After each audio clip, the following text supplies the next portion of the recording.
ल है साथीहरू, यो चाहिँ धादिङको ताल्टीमा रहेको वासिङ सिमेन्ट कारखाना रहेको छ।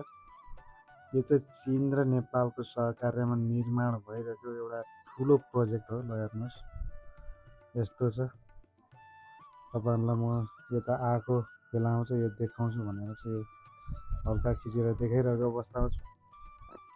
यसको उद्देश्य चाहिँ देशमै क्लिङ्कर र सिमेन्ट उत्पादन गरी आयात घटाउने र आत्मनिर्भरता बढाउने रहेको छ।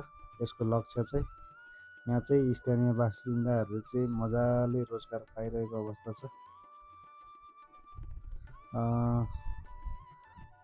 यो रहेको छ। ल हेर्नुहोस्, यत्रो ठुलो छ, लामो छ, धेरै छ। यसको क्षेत्रफल चाहिँ ठुलो छ। यहाँको चाहिँ सबै मुआवजा दिएर चाहिँ यो सिमेन्ट उद्योग चाहिँ सञ्चालन गरिरहेको अवस्था छ। यो चाहिँ कच्चा पदार्थ भन्छ नि, ढुङ्गा ल्याउने लाने गरिरहेको अवस्था छ गाडीले। यस्तो छ। यो चाहिँ सिमेन्ट कारखानाबाट चाहिँ धेरै माथि रहेको अवस्था छ। यसरी ल्याएर चाहिँ खन्याउँछ माथिबाट।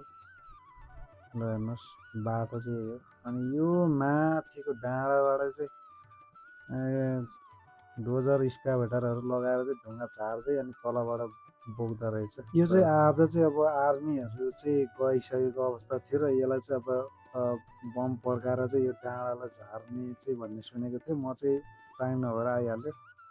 यति नै हो। ल हस् त, धन्यवाद।